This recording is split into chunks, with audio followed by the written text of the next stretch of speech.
both how we exercise authority and how we experience it, and how certain institutions are set up to give us certain qualities of authority. Nonviolent communication suggests that we get certain things clear when we're in a position of authority or when we're dealing with people in positions of authority. Some very important differentiations. One of these is the difference between respect for authority and fear of authority. Getting these mixed up creates a great deal of pain for people. As I would use these terms, respect for authority involves three ingredients. When we're in a position of authority, we get respect for our authority when, one, we know some things or can do some things that the people we're working with or living with do not have. Second, these people see these things that we know or can do. They see them as valuable. They see how these things will enrich their lives. And third, they see us as offering these things which we know that are valuable. We offer, we don't impose them.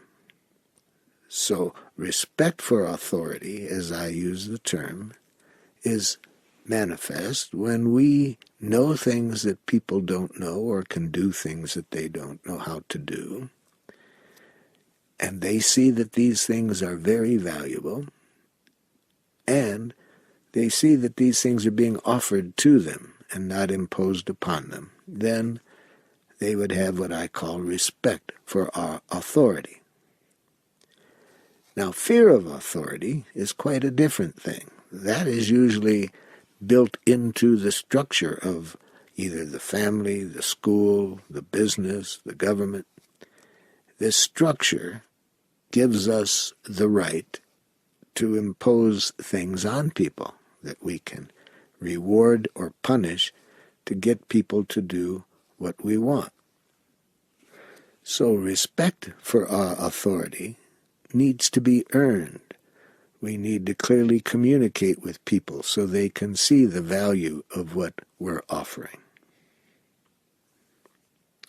Another important difference in authority is to know the difference between obedience and willing cooperation. Obedience is maintained when people submit because we have the power to either reward or punish. But willing cooperation only can be received when people feel free from this kind of coercion and they trust that their needs as human beings are valued. When they feel that, then they are open to whatever authority we have that might be valuable. I was in the airport once in Dallas, Texas, waiting for a plane, and I saw a woman sitting with her 3-year-old child, and he was sitting very quietly right next to her for quite a while. A grandmother-age woman, seeing how the child just sat there and didn't move, said to the mother, "I have never seen such a well-behaved young man before. He just sits there." And the mother had on her lap a ping-pong paddle and a box of crackers. And she said, "I've learned that to get children to do what we would like them to do, you have to have a cracker and a smacker." So this mother was very clear, saying that she was using the kind of authority that I would call fear of authority. She was trying to control through rewards and punishment. If that's what we want when we are in the position of authority, probably the best way we could get training to do that would be to go to a dog obedience school and see how they train dogs. But working with human beings when we're in positions of authority, we want people to do things because they choose to do it, because they see how it will enrich their lives and the lives of others to do it. But that requires a radically different exercise of authority than many of us know how to do. For example, in the family, people often believe that because they are the parent, that it gives them the right to impose their learning on their children. It's their job to make them behave. They haven't learned the lesson that my children taught me, that you can't make anybody do anything. All you can do is make them wish they had.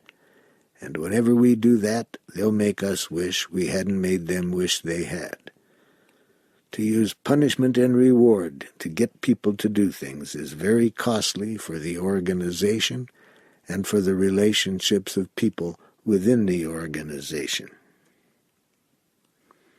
One of the ways that nonviolent communication helps people to exercise the quality of authority that gets people to do things willingly, because they see how it's going to enrich their own life and the lives of others to do it. One way is not to see people as titles, but to see people for their humanness, even if they have titles. For example, when I used to teach at a university, I used to find that it was hard to create the quality of connection that I like to have when I'm in a learning or teaching situation. I like to have people connecting with me as a person and sharing with them what's valuable to me. I don't like to be in this position where they see me as this person who's imposing knowledge upon them. So I used to try to figure out, what can I do so that the students will see me as a human being, offering them something that's valuable to me that I hope will be valuable to them? How can we create that quality of connection, even though the institution, the university, makes it a challenge to do so? After working on this for a couple of years, trying different things early in the semester to try to figure out what can I do so that we can get over this culturally learned view of authority as these people who sit in judgment, and it makes it hard to see them as real people. How do I get the students to see my humanness? And I came up with a playful little exercise the very first day that helped a lot. I would come into the class the first day and say, "Hello, my name's Marshall Rosenberg. Before we get started in the course, I'd like to tell you a few things about myself that just might be interesting for you to know. I noticed that as I came in, that several of you were sitting with your legs crossed. And this is embarrassing for me to say this, but in my culture, you show respect for authority by sitting with both feet firmly on the ground. So I wonder if, knowing that, you would be willing to sit with both feet on the ground this semester and not cross your legs." Now the students looked at me a little strangely. They'd apparently never heard something like this coming from a teacher before. And almost all of them uncrossed their legs. And then I said, "Now quick, before you forget, please write down word for word what you heard me say." A scary percentage of these students heard nothing but an order or a demand. They said, "You said that we had to uncross our legs." And they could hear nothing but an order. They had been in schools or been in families or work situations where the authorities made orders. Other students said, "No, he didn't make a demand. He said it was wrong to have our legs crossed. It was disrespectful." So others heard criticism or judgments coming from me. And I wasn't surprised, because these were graduate students, and they had been trained to hear, coming from authority, demands and criticisms, and hadn't been educated in a way that would help them see the humanness of people with these titles. My favorite student still sat with his legs crossed. And I said to him, "Sir, what did you write down?" He said, "I just wrote down you were nuts." I knew he and I were going to get along real well. Because for learning to take place, I believe it takes place through dialogue, through sharing, not by imposing by authority. And I think that this is the same in the workplace, where effective work is done, not by orders being imposed, but by people who join together with a common purpose and who see their needs being met by what is being done.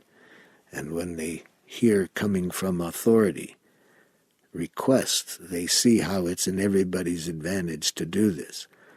When there is this connection, where people connect with each other's humanness and don't let the titles get in the way, whether it's in a family, in a school, in a workplace, or in a government, I believe the people will relate in a way that is much better for all and better for the organization. Now, in that example, I was trying to show how by people labeling me as a professor, how that got in the way of the human connection that I wanted to have for teaching to take place. And there's another label that I think gets in the way of quality of connection in the family, and that's when we see people as children rather than as human beings. Let me show you what I mean by this. When I work with parents, I have done this exercise. I put one half of the parents in one room and the other half in a different room. And within each room, I further break them up into groups of 5 and give each group a large sheet of paper and ask them to write out a role play between themselves and another person. And in this role play, I tell each group in both rooms, the other person has borrowed something from you. Write what you would say to this person, then write down what you predict they would say back, and keep this dialogue going. So both groups in both areas have the same situation. How do you communicate with somebody who borrows something but doesn't return it? The only difference is, in one of the groups, I tell them that the other person is one of their neighbors. In the other group, I tell them it's one of their children. When the groups finish with this dialogue, they come in and put it up on the wall so that everybody can see what each of the groups in the different rooms did. And I ask the whole group then, which group showed the most compassion? Now, they still didn't know they were dealing with a different person. They both thought that they had the same situation. And every time I have done this exercise, everybody agreed that the person who was labeled the neighbor got far more respect in the communication than did the child. So when we are in this position of authority called parent, if we don't watch out, we allow our cultural training to lead us to treat this person we label as our child in a way that's far less respectful and caring than people we would label as our neighbors. So when I work with parents, we work at how to see this person that we might see as our child. But when we're talking with them, we want to be sure that the quality of the connection is the same as one would see in our relationship with an adult for whom we had great esteem. Now, of course, our vocabulary may be different. We may have to use different words with somebody who's 3 years old than with 33 years old.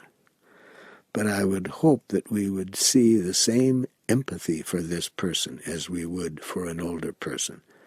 I would hope that we would show the quality of honesty, where we revealed our own feelings and needs and requests, not criticism and demands, whether this person is 3 or 53.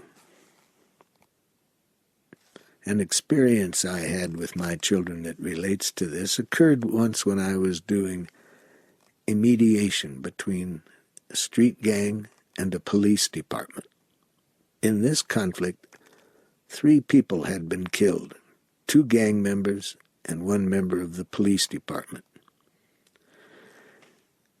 The members of the police department that I was working with were white, and members of the street gang were black.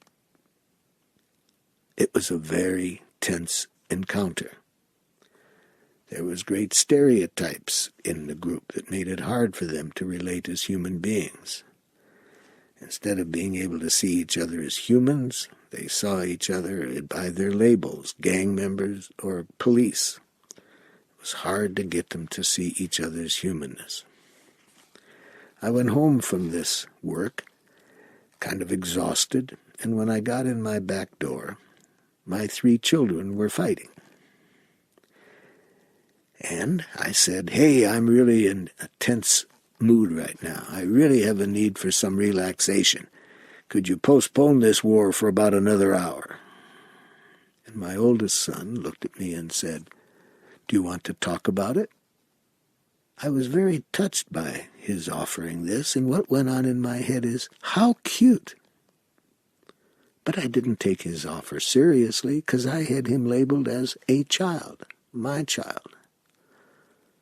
And then all of a sudden it dawned on me I was doing the same thing to him that I saw going on between the police and the street gang because of the labels they had of each other. They couldn't see each other's humanness. And here I am, the same way of thinking, what is called in the technical language objectifying. Instead of seeing a human being in front of me, I'm seeing a title, my child. Oh, I was so glad this came to me so quickly because when I said, yes, I would like to talk about it. And he and my other 2 children followed me into the living room, and I poured out the pain that I was feeling to see people treating each other this way, that they couldn't see each other's humanness. I think I talked for 45 minutes, and the 3 children, then aged 4, 5, and 8 or 9, they all just listened very empathically. And after that time, I just felt wonderful. And I recall we turned on the stereo and we danced together. So when we are in these positions labeled authority, within families, within schools, within business place, it's very easy if we don't watch out to lose connection with our own humanness and the humanness of others. And we see people as titles. I had a next-door neighbor who was an executive of a brewery. And when I would usually see him, it would be over the backyard fence, and I would greet him and say hi, and he would speak to me, "Hey, what's going on, man?" Something like that. And he was usually dressed in the summer in a pair of shorts and in a T-shirt, and a very easy person to connect with, to enjoy. And over the time we started to talk, and he found out the kind of work that I did, he said, I think our brewery could use this kind of training. How about coming down to my office and we'll talk further about you doing some training? I went down to his office. It was a large office because he had a high position. And rather quickly when I went into his office, it was as though he was a different person. Instead of greeting me in the way he usually did, he was very formal. And I really had trouble imagining this was the same person I had known for about a year. He looked different. He talked different. It was a whole different person. So institutions can have this effect on us if we don't watch out when we are in these institutions and we have these titles. If we don't watch out, we give the institution the power to turn us into something other than what we are as a human being. We become the label. There's research showing the scary consequences that can happen when we give away our power to our titles and our institutions within which we work. Very scary things can happen. For example, Stanley Milgram did some research. He had people come into this research, and they were told that in this research they were going to play the role of teachers, in the sense that someone in another room that they could see through a one-way vision room, they were told is going to be a student learning something, and whenever they give a wrong answer to this, you are to be the teacher in this room, and you will give him a punishment by pushing one of these 10 buttons on the control panel in front of you. Each button will give him a certain degree of electricity, a shock, as punishment when he gets the wrong answer. You are to push the next button each time he makes a mistake, and that will give him a greater shock each time. We're studying the effects of punishment on learning, so that's why we're asking you to do this. Now, what the participants in this research were not told is that the man in the other room wasn't getting any electricity. He was an actor. They were also told he was locked into the chair and couldn't get out. So the person in the other room, in answer to a question, makes a mistake, and they push button 1, and the person in the other room, the actor, jumps and says, "Ouch, that hurt. I didn't know this was going to hurt so much." Then another question came, and then he gave another wrong answer, and then the people who were participants in the research pushed the next button. By the 3rd or 4th button, the man in the other room was crying. Later he was begging, "Please don't push anymore. This hurts so terribly." The last button was underneath it, clearly marked possibly lethal. And still more than half of the people in the research pushed this button. Milgram's research showed that when people are in this role of teacher and they see themselves as told within this institution called a university that this is their job to push the button, even though some of the people were crying, they felt so terrible about what they were doing, they continued to do it because in this research experiment they had the label teacher, and the institution told them to give punishment to people who made mistakes. How scary. And there's other research that shows that college students brought into a situation where they are told they are prison guards, and other students are in the role of prisoners in their rooms, locked in rooms. These university students behaved in a quite brutal way toward these other people when they saw themselves as guards within a prison setting and told they were to keep order. So if we don't watch out, we give away our power to institutions to make monsters out of us. And that can be scary because very often the institutions that we might be within might not be set up to maintain the kind of values that we hold within ourselves. As Walter Wink, the Christian theologian, says in some of his writings, it's very important to be conscious that institutions have their own spirituality. And tragically, very often, the spirituality of the institutions that are guiding us, the corporate institutions, the government institutions, the school institutions, are not institutions that have values that I believe we want to support. So it's extremely important that we learn how, even when we are in these contexts, not to give away our power to authority. That no matter how people might make demands of us when they are in positions of authority, we hear it as a request and never as a demand. We don't give our power away to the authority to tell us what we are. We hear their humanness behind their message, even though this can be quite a challenge when they are speaking a language of domination and when they are in an institution that supports authorities dominating and controlling rather than relating in an empathic way with the people that are labeled their inferiors. One of the things that I find very important to prepare our children with is to show them how to maintain their own integrity, their own value system, even if they are going to be in structures that have different values than they have. I wanted my children to learn this because I realized that when I was a child, I had been educated to believe that teachers know what's right. And so within the school setting, I was giving away power to the authority that wasn't good for me.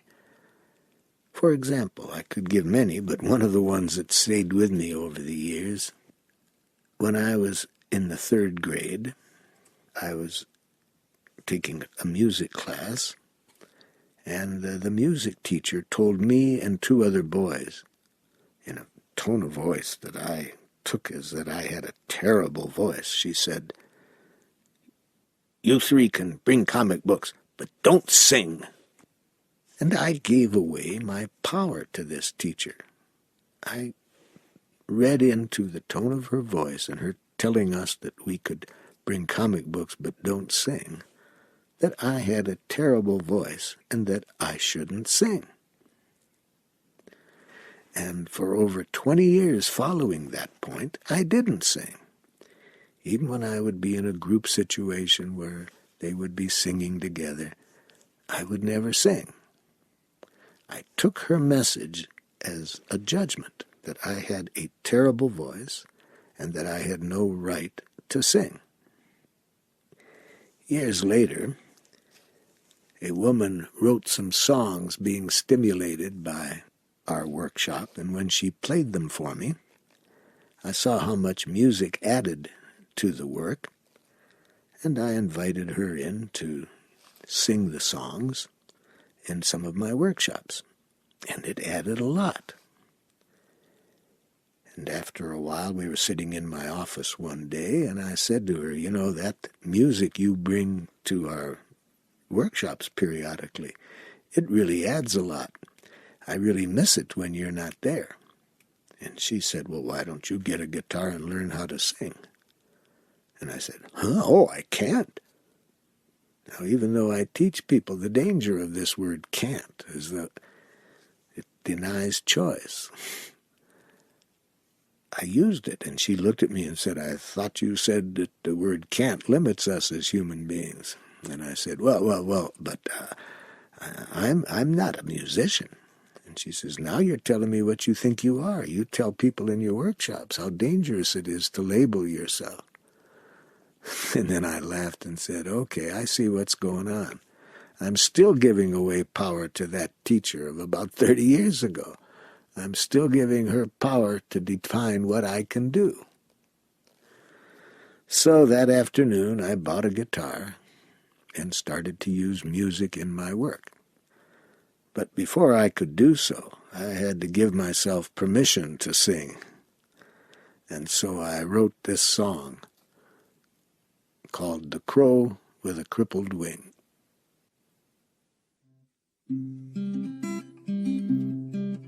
Though I play guitar like my fingers are stone and my voice is miles off key, I remind myself, hey, it's okay to sing the song stirring in me, because I believe everyone has a right to dance and sing, even if you move and sound like a crow with a crippled wing. Crows! Caw, caw, caw, caw, caw, caw, caw, caw, caw, caw, caw.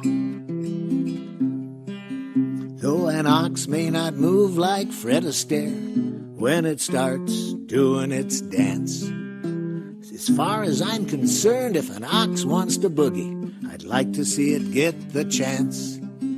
'Cause I believe everyone has a right to dance and sing, even if you move and sound like a crow with a crippled wing. Crows! Caw, caw, caw, caw, caw, caw, caw, caw, caw, caw, caw. Well, having learned that experience of how I had given up my authority to teachers to define what I can do and what I am, I certainly was conscious then that every chance I got, whenever I was in an institutional structure, I certainly didn't want to give away my power to the authorities. I wanted to be respectful to what they had to offer, but I wanted to be sure that I never gave up what I can be or can do or what I am to the people in authority diagnosing me. And I wanted to be sure my children learned this too, not to give up their power, not to give up who they are no matter what institutions they were in. Now this was particularly difficult for me to get across to my daughter because she was very caring toward everybody. And she had this idea that she needed to make everybody happy and she needed to be a good girl. And I saw this happening, how she was giving up her power in so many situations. And I particularly wanted to work with her on this, so I started to talk to her when she was about 9 years old. I said, I'd really like you to be able to express yourself more than I see you doing. And I'd like you to do it at home. I'd like you to do it at school. I'd like you to develop yourself so you can be free to express your own values no matter where you are. And I gave her a lot of empathy for how scary this was for her. And I felt real good one day when I got a call from her school administrator. And the school administrator called me on the phone and said, Dr. Rosenberg, would you come in here, please? I am afraid we have an unhappy girl here today. And I thought to myself, oh my goodness, what could it be that my perfect little girl is in trouble in school? So I went to the school, and I'm sitting in the principal's office, and the principal was obviously very upset. And she said, Marla came to school today dressed in blue jeans. I told her that isn't how a young lady dresses. And she said, go to hell. Well, I felt like celebrating. Marla has graduated from being a perfect little subservient girl to a real human being. I could see she was going through a middle ground that people often have to go through before they become a human being, that they go through rebellion before getting to fully being free in their own rights to choose for themselves. So it's important that we not be obedient to authority, that we always recognize our choice. But it's also important to recognize that rebellion is only halfway to being fully free. If we're rebelling against authority, we're still recognizing its power over us. When we're really conscious that we are free to choose in any situation, in any environment. I keep a picture in my office. It's actually a cartoon that helps me remember that no matter what structure we're within, we're free. It shows two prisoners in a prison cell strapped to the wall. It's obvious they've been in there a long time because they're both very thin. They both have long beards. And one turns to the other and says, now here's my plan. I like that cartoon to remind myself that no matter what structure I'm in, they may control the environment, but they can't control me. I'm free within any structure to choose what I want to do and why I want to do it. I want to be open to what the authorities have to say, but I want to be sure that I never give power to authority to limit my choices. Now, of course, when we are within those institutions and we exercise our freedom, we need to be aware that especially if it is an institution that uses punishment and rewards, that exercising our autonomy can be scary at times. I remember that in an institution that I worked that had punishments and rewards called a university, one day I was in my office and my superior came to my office and said, Dr. Rosenberg, your grades have not been handed in. this administrator at the university was bringing to my attention that there was a rule that said grades must be given, and they must be given at a certain date and handed in. And I hadn't done that.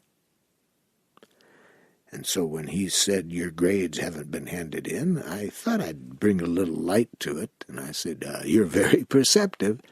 He didn't like my sense of humor, and he got even more annoyed. And he said, I'm repeating myself. Your grades have not been handed in. And I said, I'm choosing not to give grades. And he said, you have to give grades. I said, I'm choosing not to give grades. See, it wasn't easy for him to be conscious that just because there are rules and that say you have to do things, he was stuck thinking you have to do it. And I'm trying to tell him that for various reasons I'm choosing to do something else. He said, why aren't you handing in your grades? I said I did write the second day of the semester a letter to the dean, telling the dean why I would choose another form of evaluation other than grades.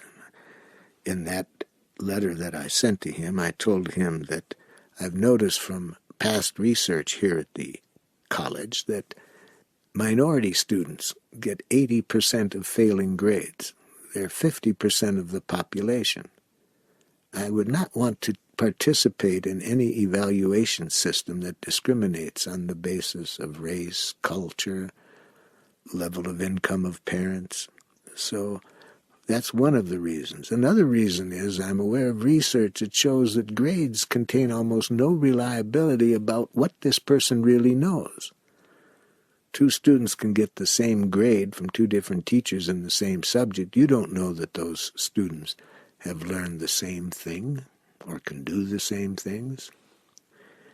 And also, grades lead students to learn to get rewards, the reward of grades. I only want my students to do things if they see how it's going to enrich their life. What I will do is give a very clear statement, measurable statement of what the students can do at the end of the semester that they weren't able to do at the beginning. I put all of that in a letter to the dean and said I'd be glad to talk about this if he had some concerns, but I haven't heard from him. But does that answer your question of why I'm choosing to do something else other than give grades? Now, of course, they could have fired me in that institution, which they did later, but not for that. It was another rule that I didn't follow to their satisfaction, and they chose to fire me. So you do have to be aware that within those institutions of the consequences of living in harmony with your own values. But what I'm saying now, I would hope that we help ourselves and others develop is a consciousness that no matter what the structure, that we not give away our values and succumb to what the structure tells us to do, that we have our own spirituality clear enough defined and we know how to manifest it so we can sustain it regardless of what institution we are working in or what government is controlling us. Now, some of the groups that I work with find this much harder to accept than others. For example, I work with the military in a few countries, and military officers often react rather strongly when I suggest that people are always free to choose, and that in position of authority I would want to respect that right of people to choose, and that my experience has been that when they see that I respect their right, they are far more open to whatever I have to say that might be of value than if I use a language that implies they have no choice but to do what I tell them to do. And very often this is strongly disagreed with. They tell me that these people have no choice. They have to do what I tell them. And yet the same people will also ask me a while later, what do you do when you tell somebody to do things and they don't do it? So it's hard for people in those positions to become conscious that you can't control people. You can control the environment, but you cannot control people. And when we are in a position of authority, it is not our objective to control people. It is to offer people what we have to offer from our position of authority, but not to impose it. In many of the institutions in which I work, when people do have themselves labeled as boss or as director or manager, they really have an image that such people have to be beyond having any feelings. They have a real fear in many of the institutions in which I work that you can't express feelings. People don't care for your feelings within this institutions. It's all about profit. They don't care what you feel. It's what you produce. Now, of course, when people live within those structures, work within them 8 hours a day, that really has an impact on them. And sadly, when they go home, they often carry that same consciousness from the institution to their home place, so that they're not able to really share with the people they're the closest with their emotions. One corporation in the United States asked me to do a special training where I would first work with the wives of top executives, and then I would work with the top executives. And when I worked with the wives, a constant theme was how sad they were that they didn't have more emotional contact with their husbands. The husbands would come home, and then they didn't shift from the energy of the workplace that said, who cares what you feel? Who cares what's alive in you? It's all about production. They didn't shift from that now to revealing themselves openly and honestly to maintain a loving, intimate connection. They maintained the same level of communication, not able to get in touch with their emotions and share them. So I first worked with the wives and heard their sadness at how hard it was for them to establish emotional connection with people who work in that other environment each day. Then I worked with the men, and I could see very quickly what the women were putting up with, because they sat there and it was very hard to get emotional contact with them. And at one point, I got very emotional thinking of what these wives must go through to live with people who are in this environment. And I got so emotional that I started to cry. I couldn't believe it that I would cry in front of a group of top executives in a corporation. And when I looked up, I was expecting everybody to be contemptible. And they were. I saw in everybody's eyes, as though, what is wrong with this guy? And especially the boss of the group. He just looked like, how could any man cry in a setting like this?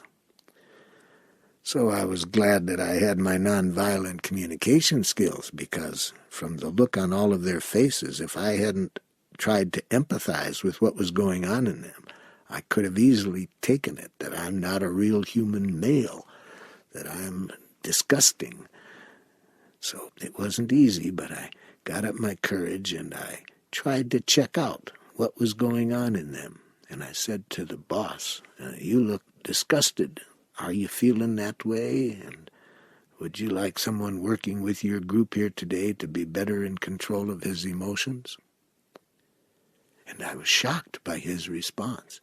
He said, no, I wasn't disgusted. I was just thinking how my wife wishes I could cry. I'm going through a divorce right now. This is the reason. My wife says that living with me is like living with a rock. And this gave others in the group an opportunity to open up and start to express their pain, because they could sense that their partners wanted more emotional expression, but they could see that when they were in an environment all day long that operated on the idea that profit comes first, profit über alles, profit above all. They could see what price they were paying for it in their other relationships. And I am sad to say that I have even seen that this extends over into healthcare settings, where people get so caught up in the mechanics of what needs to be done that they forget about how important it is to maintain human connection while we're providing any kind of service for somebody. This was brought to my attention very powerfully one evening in Paris, France. One of my colleagues is a physician who is the head of a department there in a hospital, and she was attending a workshop with me, and we were going to go from that workshop to a different workshop in another part of town. And she said, "Marshall, on the way to the other workshop, we're going to go by the hospital. Let's stop because I want to talk to a patient that's in one of my programs there." So we stop at the hospital, and I accompany her up to the room, and I stood out in the hall while she went in to talk to this patient who was hooked up to all kinds of machinery and wires because she was having a serious problem that required a lot of medical care. And my colleague sat and held the hand of this patient and talked with her for 20 minutes. And meanwhile, I was getting nervous because we had another workshop to do. And anyway, after the time, my colleague came out very annoyed, and she said, "You see the woman in that room? Did you see all that equipment she was hooked up to?" I said, yes. She said, "Do you know that woman has been in there for 6 hours and nobody has talked to her in that time?" Can you imagine a place that can be so skilled at knowing, what equipment is necessary, but they don't know that people need human contact? So many institutions that I work in have a value system that disconnects people from the humanness of themselves and of the people with whom they work, that get so caught up in productivity, which is important, but they get so caught up in the productivity that they lose connection with human relationships. And again, especially when they have titles that imply that they are superiors, then especially it's hard for these people to relate in a human way. There's another aspect of authority that can be very destructive, and that is when authority is exercised in such a way that it destroys the creativity of people, where the authority is exercised in a way in which it implies that knowledge of how to do things can only come from above, that those below have nothing to offer but to follow what those more superior know is good for them or for the company or both. I learned a lesson about this from the psychologist Carl Rogers. I took a class with him while I was in graduate school, and how he started the class was different than any class I had ever been in. Instead of starting with telling us what we were to do, he introduced himself and said he was glad to be able to be there with us and to offer him whatever was valuable. And then he stopped talking. And one of my classmates got nervous and said, "Well, aren't you going to teach us about the subject matter?" And he said, "So you have in mind that I have an idea of what you need to learn about this subject?" He said, well, yes, of course, you're the teacher. And then Carl Rogers said, "Well, I have a belief that the most important part of learning is to wonder what's worth learning. And if I come in and pretend like I know what you have to learn, I'll have this opportunity to wonder what's worth learning and to decide and to offer it to you. But to me, that would be my doing the most valuable part of learning. I would hope that you would all want to do that, that you would all want to begin by wondering what's worth learning. To me, wondering is important. It's important to wonder what's worth learning. Well, that lesson really stayed with me. How important it is when I'm in a position of authority to never imply that the people below me haven't got the same opportunity for creativity that I do. That because of my title, I know what has to be done or should be done, and that their job is to comply. When I work with children in school, I like to start with a song, and I'll tell you how this song came to be. Whenever I work with children in schools, I like to start by asking them, I wonder what you wonder about. And when I ask this to children age 6 in the schools, their creativity is very alive, and it's clear they've been doing a lot of wondering. And they will tell me what they're wondering about very quickly. And then, after school, I go over what I did with the students, with the teachers. And I begin with the teachers the same way I did with the students. I say, I wonder what you wonder about.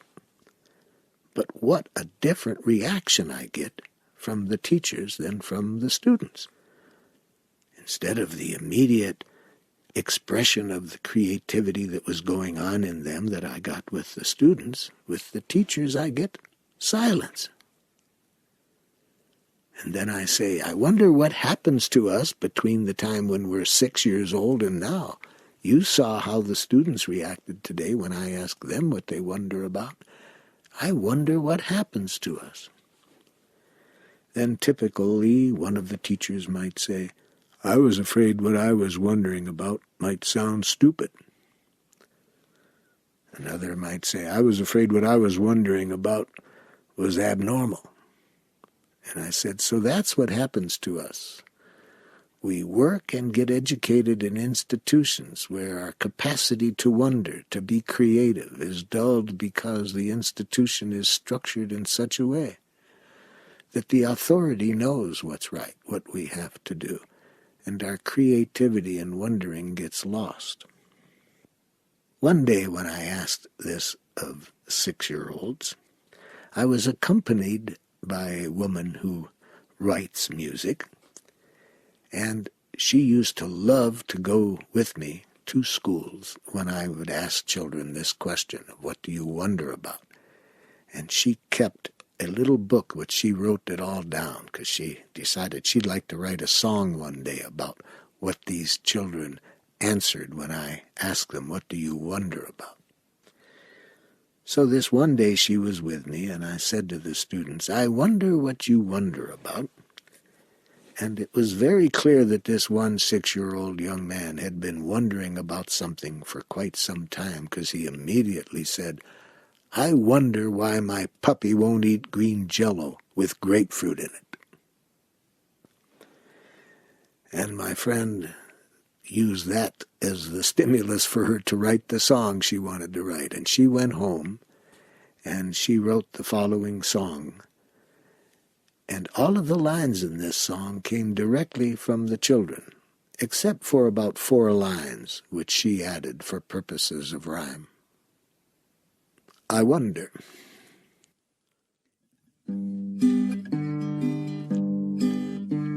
I wonder why my dog won't eat green Jell-O.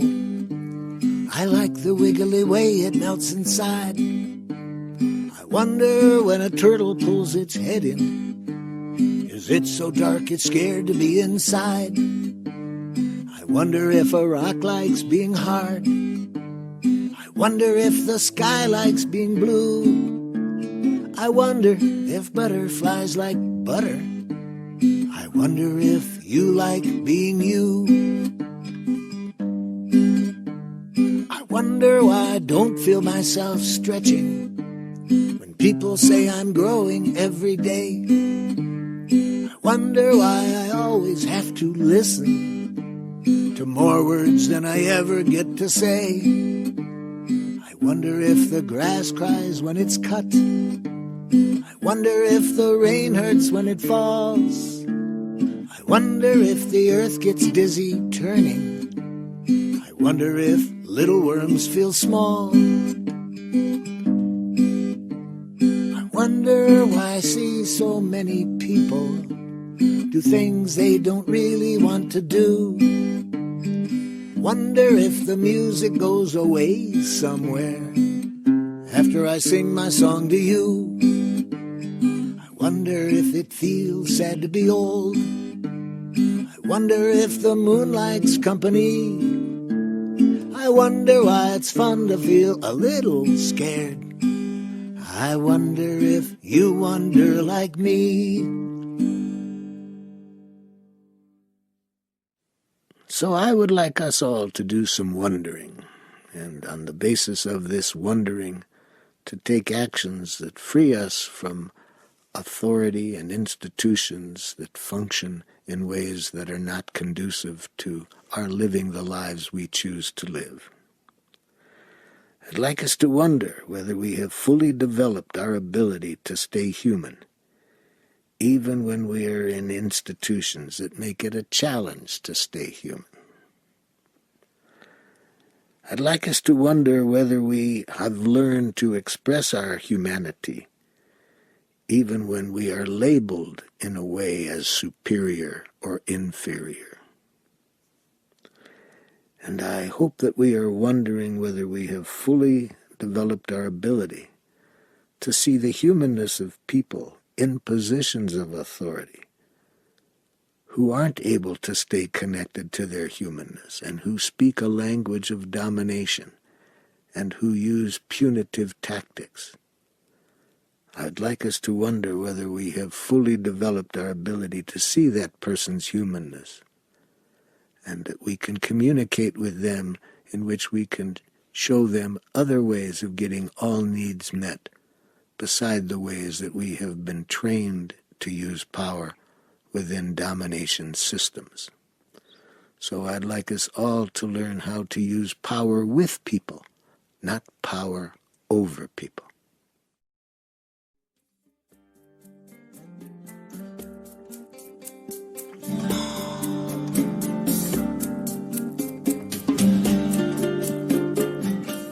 This concludes Session 6 of the Nonviolent Communication Training course with Marshall Rosenberg. Our program continues with Session 7.